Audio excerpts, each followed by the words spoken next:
she crept into her father-in-law's room at midnight. The horror began with a pot of tea. Mrs. Gable, the housekeeper who had served the Caldwell family for decades, still couldn't believe what she had seen. That night, through the crack of her bedroom door, she had watched the slender silhouette of Alara, the family's new daughter-in-law, glide silently into Mr. Abrams' room. The night's mist was thin, but it was potent enough to unravel the decorum of an entire generation. Alara had just turned 24, a young woman of gentle beauty with a quiet, hidden sorrow in her eyes. She married Mason, Mr. Abrams' only son. After only a few hastily arranged meetings, there was no passionate love, no long months of courtship. Their wedding was a whirlwind affair, a small, candlelit ceremony that happened so quickly, Alara barely had time to realize she had become a wife and a daughter-in-law to a family of strangers. Life at the Caldwell estate, a sprawling, old home nestled peacefully in the town of Oakhaven, felt like a phantom existence for Alara. Her husband, Mason, was a man consumed by his work, cold and taciturn. He left before the morning mist had cleared and returned deep in the night, bringing with him a shroud of exhaustion and an impenetrable distance. Once, when Alara was sick with a hacking cough that kept her up all night, his only response was a curt text: "Go buy yourself some medicine." In that vast, cold house, the only person who brought her a warm cup of ginger tea when she coughed, the only one who quietly left an oil lamp outside her door during a stormy blackout, was Mr. Abram, her father-in-law, a widower for many years. He was a stern man, a man of rigid principles, but strangely, he was the one who seemed to acknowledge her existence. He was the first to ask if she was tired, the one who would silently leave a plate of fresh fruit by her door after hearing her sigh. His gaze would linger on her in those moments, and it was impossible to tell if it was simple concern or a profound, unsettling sympathy. From these small kindnesses and the quiet, late-night teas shared in Mason's absence, an invisible connection began to form between them. It was fragile, precarious, and deeply wrong, yet it had the magnetic pull of a bottomless abyss. Then came the fateful night when every boundary shattered. The tragedy began in earnest, burying a father's lifelong honor and casting his once perfect daughter-in-law as the epicenter of an unspeakable disgrace. That night, a steady rain fell over Oakhaven. Mason called to say he had an urgent matter at work and wouldn't be home. Alara sat alone on the porch, listening to the rhythmic drumming of rain on the roof tiles. A loneliness she had never known before gnawed at her soul. She unconsciously brewed 2 cups of lotus tea, and then, for a reason she couldn't explain, she picked one up and walked toward Mr. Abrams' room, where a sliver of light still shone from under the door. She stood there for a long time, her heart pounding, the hand holding the teacup trembling slightly. Finally, she raised her hand and knocked softly 3 times. "Come in, my dear." Mr. Abrams' voice was as deep and steady as ever. Alara entered and placed the tea on the old wooden table. Silence filled the room. Mr. Abram looked at the steaming cup, then glanced up at her. His eyes were different now, no longer the simple gaze of a father-in-law, but holding something deep and unreadable. As for Alara, she didn't understand why she was here. All she knew was that, in this moment, she yearned to be seen, to be heard as a real woman, not just a silent shadow in this house. That night, the door to Mr.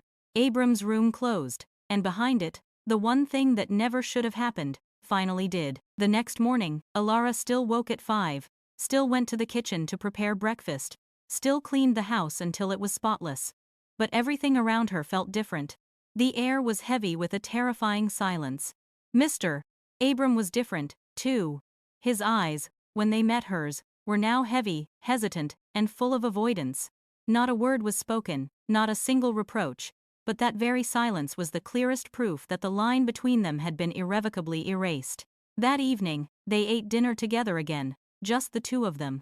The meal consisted of a clear fish soup, a plate of boiled cabbage, and a small bowl of pan-fried pork belly. No one spoke. The only sound was the dry clinking of silverware against their plates. When they finished, Mr. Abram quietly stood up to clear the table. "You go on up and rest," he said softly, without looking at her. "Let me take care of this." Alara couldn't sleep that night. Her tears soaked the pillow, not from regret, but from the crushing weight of too many emotions. She knew what happened was wrong, but it was in that wrongness that she had, for the first time, felt truly alive, seen and cared for by a man. even if only for a fleeting moment. Alara had thought that after that fateful, rainy night, everything would stop. She believed reason would pull her out of the emotional chaos, and Mr. Abram's gaze would return to the stern, distant look from her first days there. But she was wrong. Because once a crack appears, it can never be perfectly mended. 3 days later, a sudden downpour soaked the moss-covered brick patio, making it dangerously slick. As Alara was struggling to move some orchid pots under the eaves, she suddenly slipped and crumpled onto the cold ground. A sharp, searing pain shot through her ankle, bringing tears to her eyes. But what stunned her wasn't the physical pain, it was the sight of Mr. Abram rushing out from the house and scooping her up into his arms as if she weighed nothing at all. He didn't say a word, he just carried her inside, gently applied a warm compress to the swelling, and then carefully wrapped her ankle. His hands were trembling. Alara didn't dare look him in the eye, but she could feel the ragged, heavy breaths of a man fighting a war with his own conscience. She whispered, "I can do it myself, Dad," he replied, his voice thick and raspy. "It's already done. Might as well see it through." The words seemed innocent enough, but they both understood. It wasn't just about the fall in the yard, it was about the fall of their souls. And seeing it through meant that since they had already stumbled, there was no point in trying to get back up. From that day on, their relationship grew even more unusual. Mr. Abram began doing the grocery shopping for her, cooking her favorite dishes, and always placing the best portion of the soup in front of her. Alara didn't refuse, nor did she comment. She let everything unfold naturally, like a rudderless boat drifting freely in a powerful current. Meanwhile, there was still no word from Mason. Nearly 2 weeks had passed without a single call or text. His indifference was like a powerful gust of wind, blowing the door of fate wide open, allowing the forbidden to creep into every corner of the house. One afternoon, as Alara was hanging towels on the line, Mr. Abram came up behind her. She could feel the warmth radiating from his body just behind her neck. He said nothing, simply reaching out to take a towel from her hands and hang it himself. His fingers brushed against the back of her hand, a touch as light as a breeze, but enough to make both their hearts tremble. Alara began to dread the evenings, when the house fell silent and only the two of them remained. It was in the silence that people were most likely to do wrong. Tonight was no different. Mason still wasn't home. Alara sat on a stone bench near the orchid trellis, her heart an empty cavern. Mr. Abram sat on the porch steps with his old teapot. But tonight, he didn't dare pour 2 cups. There was only one. Perhaps he was trying to pull back from this dangerous precipice. Yet, it was Alara who stood up and walked over to him. Without a word, she poured herself a cup of tea and set it down beside his. That small act was an undeniable confession. They had gone too far, and neither of them wanted to turn back. After a long silence, he spoke softly. "Alara, about that night, can we just pretend it never happened?" She remained quiet. His voice cracked. "I don't want to wrong Mason, or his mother." But as he spoke, his eyes remained fixed on her face, a beautiful face etched with a heart-wrenching loneliness. Alara gave a sad smile. "If we pretend it never happened, then what have I been in this house all this time?" Her question tore through the fragile veil of morality he was desperately trying to hold on to. That night, Alara couldn't sleep. She realized that what she felt wasn't just guilt, but also a sense of being understood. Since the day she had stepped into the Caldwell house, Mr. Abram was the only one who had truly seen the exhaustion and loneliness in her eyes. The next morning, she took the initiative and brought tea to his room. She set the cup on his desk and asked quietly, "Yesterday, you said we should pretend it never happened. Do you really believe that?" He looked at her, his eyes wide with panic. "Alara."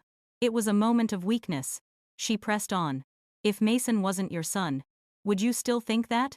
The question left him speechless. Alara turned to leave, but he called out, his voice sharp. "Don't go." Just 2 words, but they shattered his final defenses. He walked over, took her hand, and whispered, "I know this is wrong, but the more wrong it feels, the more impossible it is for me to look away from you." After that morning, something invisible but intense ignited between them. They stopped avoiding each other. Mr. Abram looked like a man starved of sleep, his eyes sunken, his sighs growing more frequent. He would often sit alone, staring at the photograph of his late wife, his face a mask of conflict and agony. Then one evening, a text from Mason arrived, as brief and cold as always. "Coming home tomorrow. Tickets booked. The news shattered. Mr. Abram. He said nothing, simply retreated to his room and locked the door. That night, Elara stood outside his room for a long time, the tea in her hand growing cold. She knocked softly, the door creaked open. He was sitting with his back to her, a gaunt and lonely silhouette. "Don't come here anymore," he said. "Mason will be back tomorrow. Everything has to go back to the way it was." His words were a knife, severing the bond between them. Elara's lips twisted into a broken smile. If it were that easy to go back, no one would ever have to suffer. He turned around, his eyes glistening with unshed tears. But his voice remained firm. "That is the price we have to pay." Elara looked at him. Not with anger, but with a question that bored deep into his soul. "And can you afford to pay it?" The next morning, the dry roar of a car engine outside the gate shattered the heavy silence of the house. Elara, who was washing vegetables in the kitchen, felt her hands freeze. Mr. Abram, who had just stepped into the yard, also stopped in his tracks. He turned to look at her. Their eyes met for a fleeting second, but in that instant, 1,000 unspoken words passed between them. Mason was home. The gray suitcase sat abandoned on the porch, a testament to a presence long forgotten. He walked in, his stride purposeful, his eyes glued to his phone screen. He glanced up, looking at his wife and father with the eyes of a stranger, before asking casually, "Everyone doing okay here?" That was it. No hug, no further questions. Elara just nodded, a faint smile appearing and vanishing from her lips. Her heart had long been calloused by his chilling indifference. That afternoon's lunch was the first time in weeks that all three of them had been at the table. The atmosphere was so suffocating you could barely breathe. Mason ate quickly, scrolling through his phone. Mr. Abram's hand, holding his fork, trembled slightly.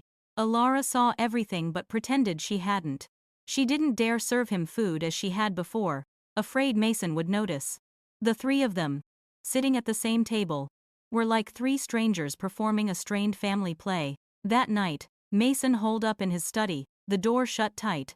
Elara deliberately stayed in the kitchen for a long time, polishing an already spotless glass, subconsciously waiting for something from her husband. But nothing came.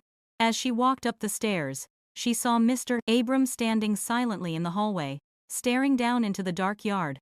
She glided past him without a word, but she heard a whisper, so soft it made her heart ache. "I'm sorry." A week passed. Mason began to sense that something was wrong. He wasn't an intuitive man, but he noticed the change in his wife's eyes. The waiting, the hopeful anticipation for his return, was gone, replaced by a cold indifference. One evening, coming downstairs for a glass of water, he stopped dead in the hallway. He could hear quiet voices from the kitchen. Elara and his father. They weren't arguing, but the way they spoke, hesitant and slow, never looking each other in the eye, sent a sharp sliver of suspicion through his mind. At dinner the next day, Mason stared at his wife for a long time, so long that it startled her. "You seem different lately." Elara froze for a second before looking down at her plate. "How so?" Mason gave a humorless smile. "I don't know. But you don't ask if I'm tired anymore." Elara's grip tightened on her silverware. She said nothing, simply standing to clear the plates. Mr. Abram sat motionless, his face grim. That night, for the first time, Mason noticed that the way his father looked at Elara was different. It wasn't the concern of an elder. It was something else, something he was desperately trying to hide. The next morning, after Mr. Abram had left, Mason quietly slipped into his father's room. It was tidy, as always, but what made him stop was an exquisitely carved wooden bookmark resting on the desk, next to a cold cup of tea. He recognized it instantly.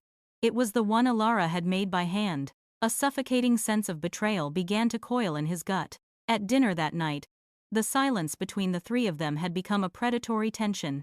In the middle of the meal, Mason suddenly asked, "You two must have had a lot of fun while I was away on business." "Huh?" The question seemed casual, but it made both Elara and Mr. Abram flinch. Elara forced a smile.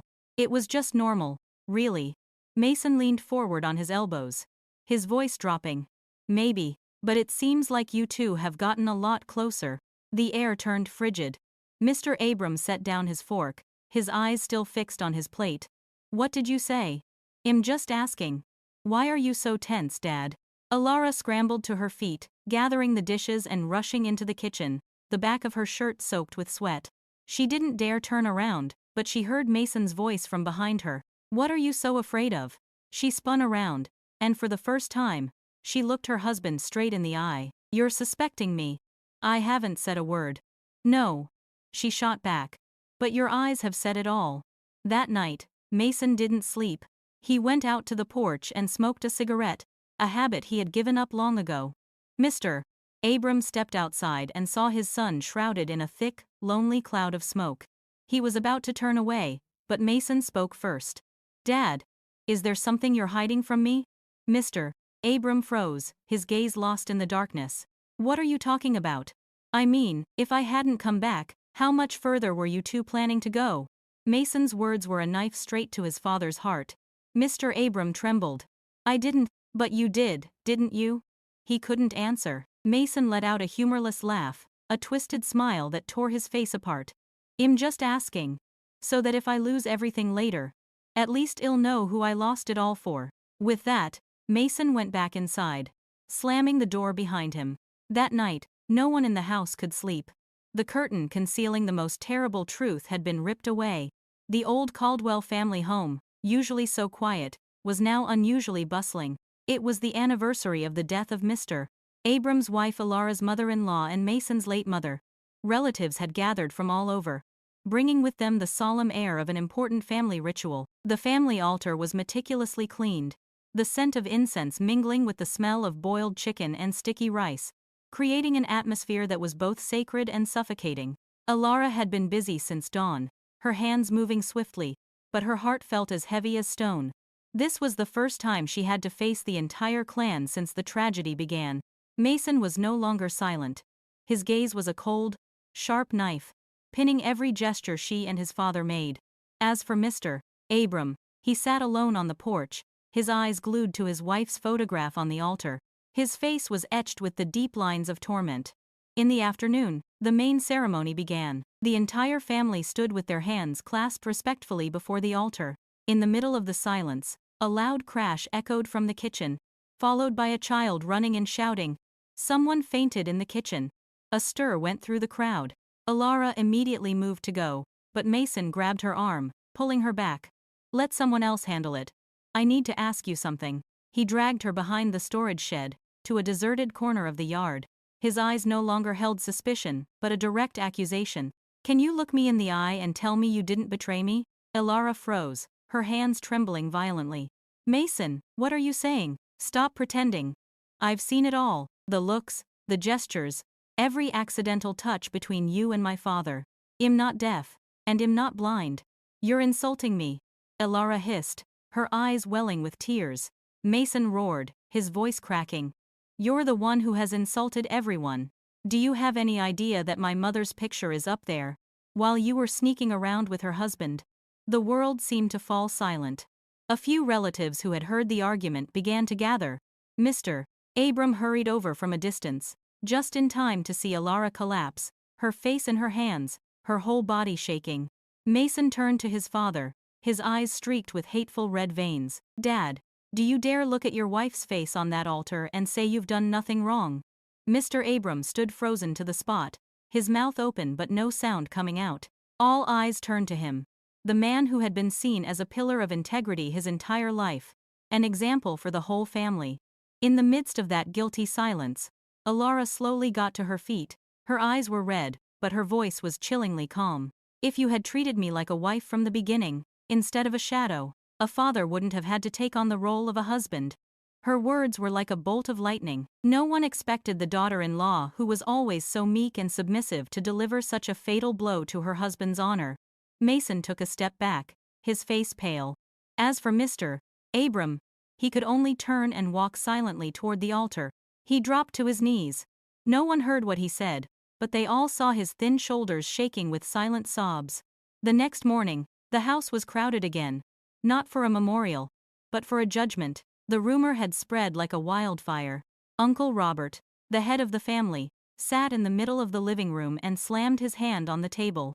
"If this gets out, what face will the Caldwell family have left? What happened to our principles, our family honor?" No one dared to answer. Alara sat in a corner, her head bowed. Mr. Abram sat in silence, his eyes fixed on the old tile floor. Finally, he spoke, his voice choked. I was wrong. But I didn't create this situation alone. All eyes shifted to Alara. Mason looked up, his voice bitter. Then tell us. When did it start?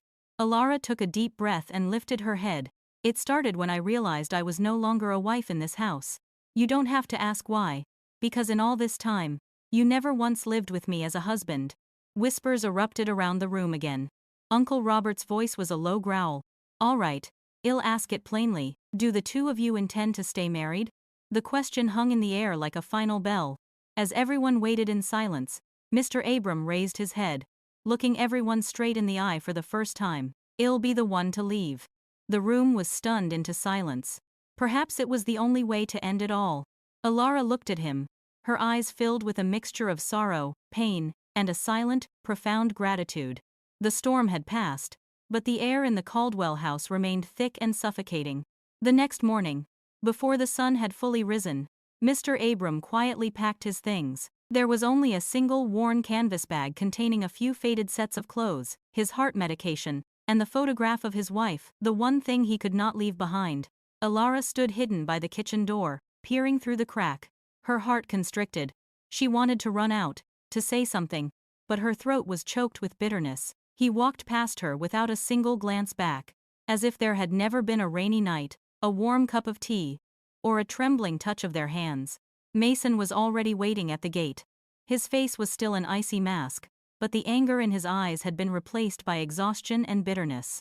Where will you go? Mr. Abram's reply was short. To an old friend's house. I'll figure it out from there. And you think this will bring peace? No one can be at peace after this. But if I don't go, no one in this house will be able to breathe.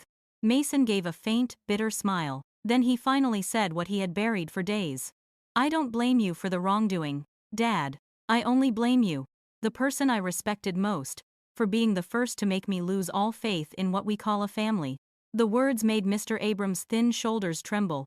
He stepped out of the gate without looking back. The heavy iron gate swung shut, and the house suddenly felt terrifyingly empty. That afternoon, Mason came home earlier than usual. He waited for Alara in the living room, as silent as a man awaiting a final verdict. She came out, her hands still dusted with flour she hadn't had a chance to wash off. Where do you plan on going? He asked. She didn't answer. Or are you waiting for me to throw you out? Alara looked up, her eyes clear. If you want me to go, I won't take anything with me. Mason laughed, a tired, resigned sound. You love him, don't you? She was silent, and her silence was the most bitter confession of all. Then go. Mason's voice was hoarse, stripped of the earlier rage, left with only the hollow emptiness of a man who had just lost everything.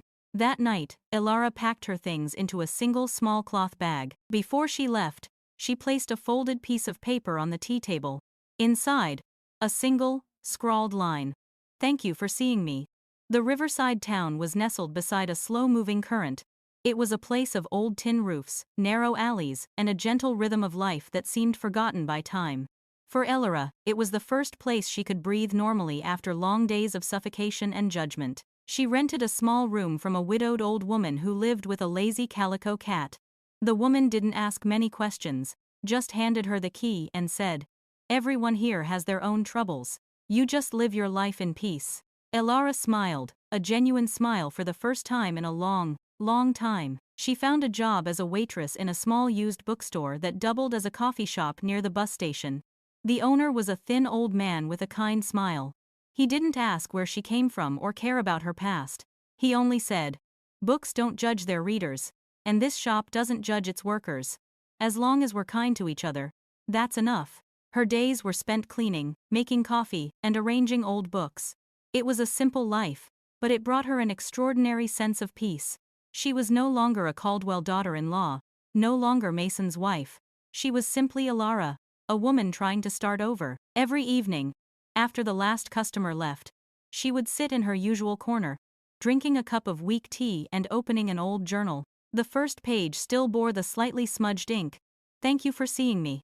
Sometimes, she thought of Mr. Abram, not with a guilty love, but with a deep empathy.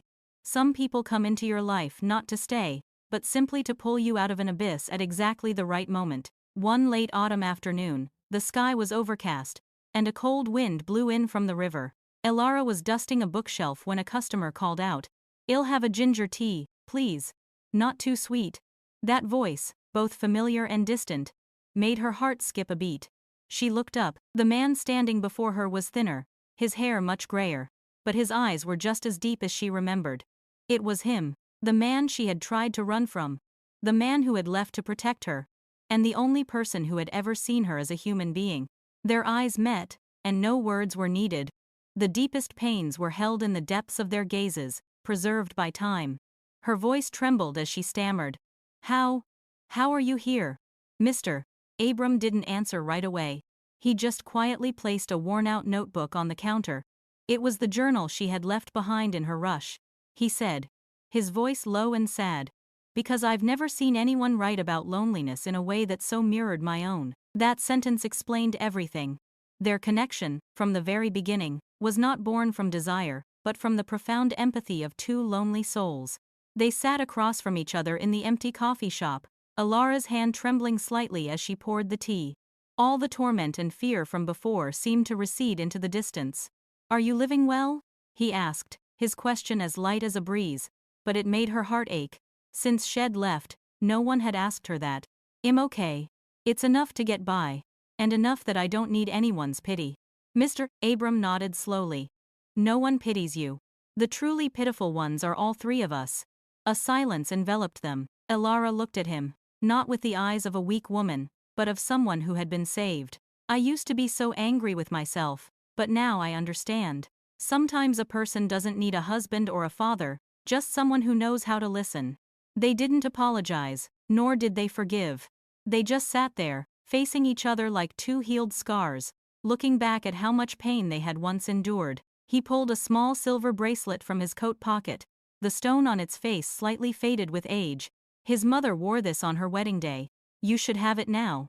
Not as a title, but because I owe you an act of kindness." Elara accepted the bracelet, a sweet, sorrowful pang in her heart. That afternoon, he left after finishing his tea, without a single promise.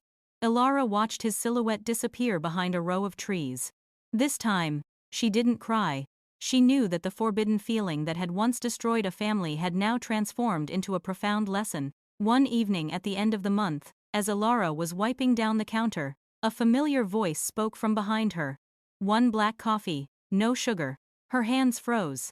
It was Mason. He stood there, thinner, quieter, the arrogance in his eyes gone. "Sit down," he said after she brought him the coffee. "Are you afraid of me?" She sat, not out of fear, but because his gaze no longer held the power to wound. "Are you doing okay?" "I am. And you?" Mason gave a dry laugh. "Okay, in the way a man who doesn't know what he's living for is okay." That one sentence was enough for Elara to understand he hadn't come to blame her. "Why did you look for me?" "Because for the first time in my life, I want to hear how you really feel." Elara looked down, the old pain surfacing. But it no longer stung. "I used to wait for you to ask me that. But it's too late now." Weariness was etched onto Mason's face. "I know," he said softly. "I know why you were so silent, why you left, and why Dad chose to carry all the blame himself. But back then, I wasn't brave enough to face it." "Did you ever love my father?" The question held no jealousy, only the anguish of a man seeking the truth. Elara looked him straight in the eye. "I loved you. In the way a person who is taught that you must love who you marry does. With him, it wasn't love. It was understanding. When I was at my weakest, he was the only one who saw that I was drowning." Mason nodded, as if he had finally accepted it. He pulled a yellowed letter from his pocket. "Dad sent this to me. He told me to give it to you if I ever found you." With that, he stood up and left, without a single glance back. Elara's hands trembled as she opened the letter. Mr. Abram's handwriting was still thin and soft. "My dear, I never hoped for you to love me. Only for you to live true to your own heart. If the day comes that Mason finds you, don't run away anymore.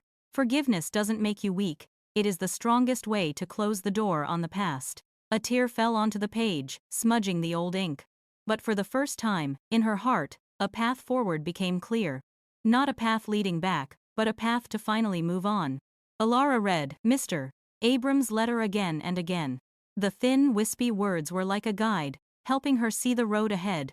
She wasn't running anymore. She asked for a day off from work. caught the earliest bus into the mountains, and found her way to a small, serene temple she had heard about. She needed a place with no memories, no judging eyes, a place to finally face herself. She sat quietly on the stone veranda, listening to the sound of the temple bells chiming in the afternoon wind. An old nun approached and sat beside her, asking nothing, sharing the silence. After a long while, the nun spoke softly. People often think forgiveness is for others, but it's really about letting go of your own burden. The words were like cool water on Alara's parched soul. She began to cry.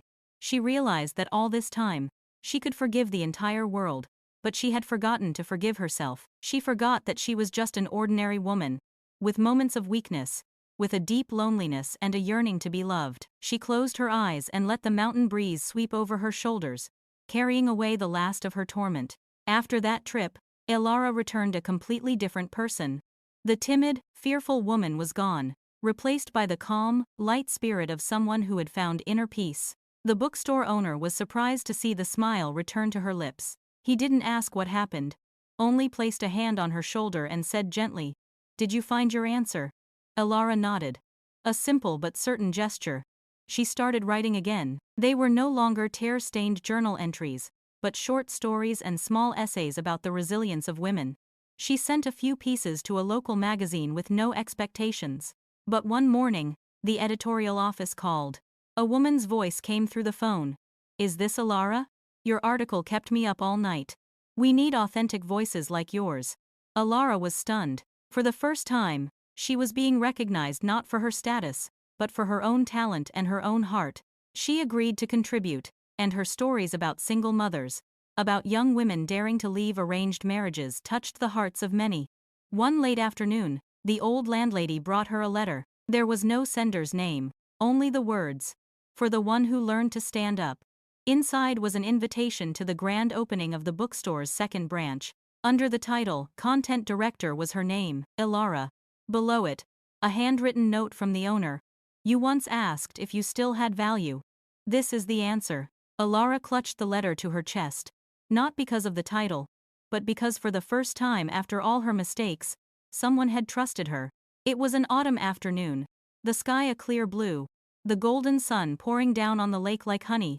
The new bookstore was open, the space large and filled with light. Alara was arranging the books herself, even though she had staff to help. She had a feeling someone would come, unannounced, just like before. At that moment, the glass door opened softly. Mr. Abram stood there. He was thinner, his hair much grayer, but his eyes were as deep as ever. Alara walked toward him, her voice as soft as a breath. "You came." He nodded. "I heard you had a new bookstore. I wanted to see it." They sat in a corner of the room, looking out at the tranquil lake. "You look so different," he said. "So do you. But you look more tired." He smiled, a strangely peaceful smile. "Everyone has their own price to pay. Have you forgiven me?" Alara smiled, the most gentle smile she had ever worn. "I've forgiven you, Mason, and myself." Mr. Abram closed his eyes and nodded slowly, his shoulders relaxing as if a weight he had carried for years had finally been lifted. He took out an old notebook, his own journal, and placed it in Alara's hands. "What I could never say, I wrote in here. I don't expect you to read it all. I only hope you understand that some feelings, even when they are wrong, are never false." He stood up. "I should go now." "Where will you go?" "To walk the rest of my road." Alara didn't try to stop him. She just stood there, watching his silhouette fade down the tree-lined path. This time, it wasn't an escape, it was a departure in peace. One winter morning, Mason returned to the old Caldwell family home. The once stately house was now tinged with decay. Weeds choked the garden, and the wooden window frames were rotting. He stood for a long time on the porch, where Elara's footsteps once sounded each morning, where his father's dry cough could be heard over tea, and where the silences had once been suffocating. A year had passed. He thought leaving would be enough to forget, but the more he ran, the more he remembered. Alara's words haunted him. "If you had treated me like a wife from the beginning, instead of a shadow, a father wouldn't have had to take on the role of a husband." For the first time, he admitted that his own indifference was the source of the tragedy. He had come to find Alara, not to win her back, but to finally close the door on the past. The lakeside bookstore was as peaceful as ever. He walked in and saw her by a bookshelf. She was still slender, but her eyes were bright and clear, and she carried herself with an air of self-possession. She saw him and didn't flinch. "You're here." They sat at a small table by the window. "You've really changed," Mason said quietly. "You're not the girl who always looked at the floor anymore. Because I learned that if I don't stand up for myself, I'll forever be a shadow at someone else's feet." He nodded, pulling a small box from his pocket. Inside was the wedding ring Alara had left behind. "I've kept this for a year. I'm giving it back to you now.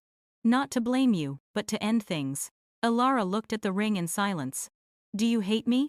Mason asked, his voice choked with emotion. Alara smiled. A very soft smile. "I used to be angry. But not anymore. Every one of us was wrong in the way we loved. I was wrong for being too weak. You were wrong for being too indifferent. And Dad was wrong for being too lonely." Mason bowed his head, his shadow falling across the table. He stood, picked up the ring, and turned to leave. When his hand touched the door, he stopped. "Alara, thank you for loving me once." The door closed softly. Alara sat for a moment, then walked to the shelf that held the novel she had given him on their wedding day. Reading it again for the first time, her tears no longer fell. Some time later, the magazine she wrote for invited her to a panel discussion on the theme, "Women and the Journey of Rebirth Beyond Limitations." Her anonymous article had been chosen as the opening story. That day, Alara walked onto the stage in a simple white dress. The auditorium fell silent, not because of her appearance, but because of her serene presence, the clear eyes of someone who had walked through a storm. She said, "I am not here to justify my past, but to prove that no one is defined by their mistakes. A woman, no matter where she has fallen, still deserves to live happily if she can find the strength to stand up again." Thunderous applause filled the room. That evening, Alara walked alone by the lake. She dropped a dry leaf into the water and watched it drift away. Behind her was the small bookstore, filled with light. Before her was a new life. No one knows how Alara lived after that, only that the lakeside bookstore was renamed Serenity. It became a resting place for souls in need of healing. The owner was a woman with a gentle smile and eyes as clear as water. If anyone asked about her past, she would simply smile. "There are stories that no longer need to be told, because I was reborn from within them." Thank you all for listening. We'd love to hear your thoughts, so please leave a comment below. Your support means the world to us.